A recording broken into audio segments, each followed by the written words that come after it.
Karena begitu baiknya akhlak Rasulullah sallallahu alaihi wasallam, sehingga Allah pun berfirman, wa innaka la'ala khuluqin azim. Sesungguhnya engkau Muhammad memiliki akhlak yang mulia. Assalamualaikum warahmatullahi wabarakatuh. Alhamdulillah, alhamdulillahillazi an'amana bi ni'matil iman wal islam. Asyhadu an la ilaha illallah wahdahu la syarika lah, wa asyhadu anna Muhammadan abduhu wa rasuluh. Allahumma salli wa sallim wa barik ala sayyidina Muhammad wa ala alihi wa ashabihi ajma'in, amma ba'd. Fa ya ibadallah, usikum wa nafsi bi taqwallah, faqad faza muttaqun. Ittaqullaha haqqa tuqatih wa la tamutunna illa wa antum muslimun. Ma'asyiral muslimin, jamaah Jumat yang insyaallah dimuliakan oleh Allah Subhanahu wa taala. Puji syukur kita panjatkan atas kehadirat Allah Subhanahu wa taala, karena pada hari ini alhamdulillah kita masih diberikan umur yang panjang. Begitu juga kita masih diberikan kesehatan, serta kita masih diberikan kesempatan sehingga dapatlah kita hadir kembali bersama-sama di tempat yang mubarakah ini guna melaksanakan kewajiban kita sebagai umat Islam, yakni salat Jumat secara berjamaah. Begitu pula semoga kita tidak bosan-bosannya mengirimkan salawat dan taslim kepada junjungan Nabiullah Muhammad sallallahu alaihi wasallam, Nabi yang telah menyampaikan kebenaran dari Allah Subhanahu wa taala kepada kita semua. Nabi yang telah menjadi atau memberikan contoh teladan yang baik bagi kita semua, khususnya umatnya Rasulullah sallallahu alaihi wasallam. Ma'asyiral muslimin, jamaah Jumat yang insyaallah dimuliakan oleh Allah Subhanahu wa taala. Mengawali khutbah Jumat kita pada hari ini, saya selaku khatib kembali mengajak kepada para jamaah, begitu juga kepada diri saya pribadi, untuk selalu meningkatkan keimanan dan ketakwaan kita kepada Allah Subhanahu wa taala. Karena dengan ketakwaan yang kita miliki selama dalam kehidupan ini, maka itulah nantinya yang akan menjadi pembeda yang mana yang paling mulia di hadapan Allah Subhanahu wa taala. Inna akramakum indallahi atqakum. Sesungguhnya yang paling mulia di sisi Allah Subhanahu wa taala adalah yang paling bertakwa di antara kalian.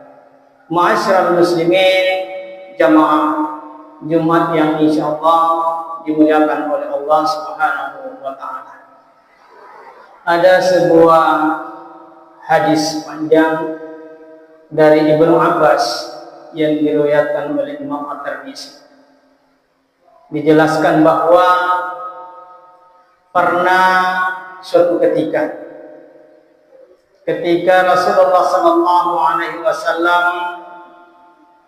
selesai melaksanakan salat subuh berjamaah, rawatwero gilingi Nabi Muhammad sallallahu alaihi wasallam lauri sahabatnya dan kemudian bertanya kepada sahabatnya, siapakah yang paling mengagumkan keimanannya? Menjawablah para sahabat dengan mengatakan, yang paling mengagumkan keimanannya adalah para malaikat ya Rasulullah. Kemudian Rasulullah SAW menjawab, bagaimana mungkin malaikat tidak beriman kepada Allah Subhanahu wa Ta'ala, sedangkan malaikat sendiri yang melaksanakan perkara tersebut. Malaikatlah yang menerima langsung wahyu dari Allah Subhanahu wa Ta'ala untuk disampaikan pada para nabi. Dan kemudian kembali sahabat menjawab, kalau begitu ya Rasulullah, yang paling mengagumkan keimanannya adalah para malaikat, para nabi. Kemudian Rasulullah menjawab, mana mungkin nabi tidak beriman kepada Allah Subhanahu wa Ta'ala, sedangkan nabilah yang menerima wahyu dari Allah Subhanahu wa Ta'ala melalui perantaraan malaikat Jibril. Kemudian sahabat kembali memberikan jawaban, kalau begitu ya Rasulullah, tentulah kami para sahabatmu yang paling mengagumkan keimanannya. Kemudian Rasulullah SAW memberikan jawaban atau tanggapan dari jawaban yang diberikan oleh para sahabat. Mana mungkin para sahabatku tidak beriman kepada Allah Subhanahu wa Ta'ala, tidak beriman kepada, sedangkan para sahabatku selalu bersama dengan saya. Sahabatku sendiri mendengarkan langsung wahyu yang diberikan oleh Allah Subhanahu wa Ta'ala. Dan kemudian para sahabatku tentu melihat mukjizat. Kemudian para sahabat kemudian mengatakan kepada Rasulullah SAW, kalau begitu ya Rasulullah, Rasulullah yang paling mengetahuinya.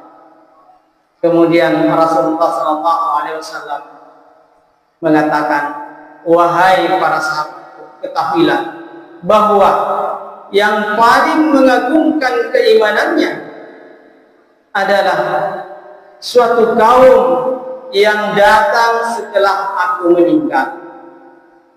Mereka tidak melihat aku, tidak mendengarkan aku, hanya mendapatkan sebuah catatan tentang aku dan tentang Islam dan tentang firman Allah Subhanahu wa Ta'ala. Kemudian mereka beriman kepada Allah Subhanahu wa Ta'ala dan beriman kepadaku, dan mereka pun membela aku seperti kamu membela saya.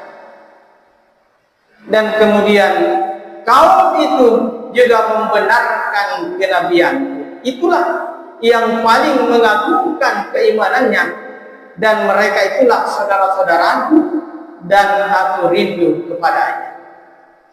Jadi suatu kesyukuran juga bagi kita generasi yang dilahirkan setelah meninggalnya Rasulullah SAW.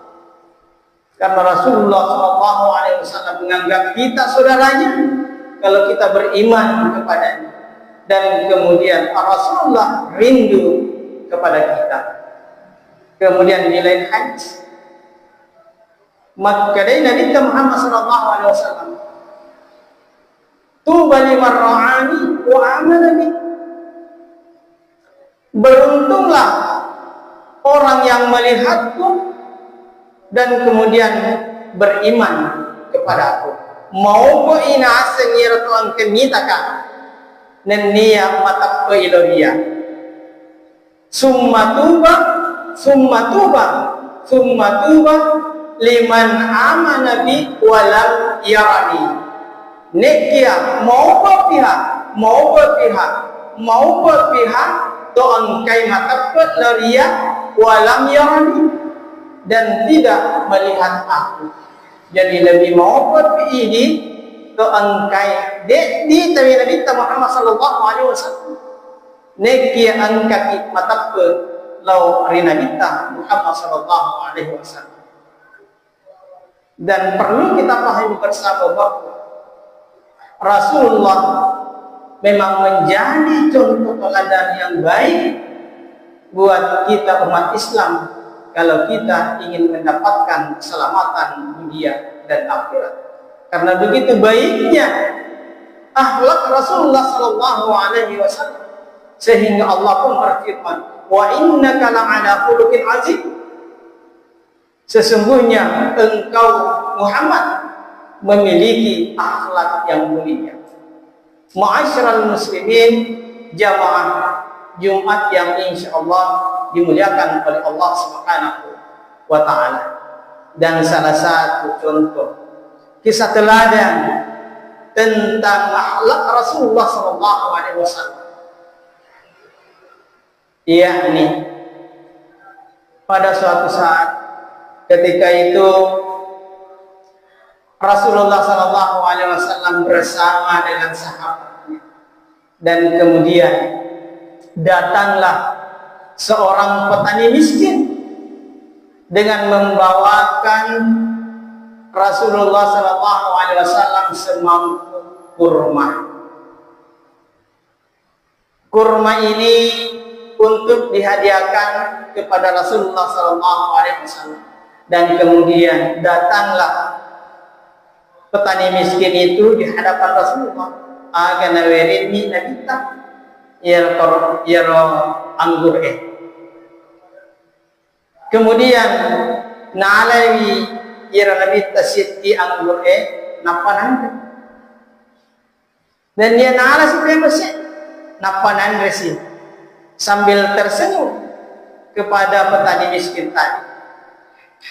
Liwa niran munna yero denre kepetie petani nasaba yero pak berena nandre winanita aga nala si seti yero anggur napa nande si nandita mapopro mataru-taru. Dan kemudian herani sahabat maka dia magi ronakpan Nabi Muhammad sallallahu alaihi wasallam engkan anda nadeni pendali de mana narerek iro angguna. Kemudian nala si seki Nabi iro angguna sampai capu nan remana Nabi iro angguna. Maka liwa ni senang papinadinna, liwa ni senang atinna te iro rendre patanie miskine nasabah yero paberena alhamdulillah nan remana ni Nabi Muhammad sallallahu alaihi wasallam. Dan kemudian petani miskin ini pamit untuk pulang dengan wajah berseri-seri dan hati gembira. Kemudian pamitlah setelah tidak terlihat lagi petani miskin ini.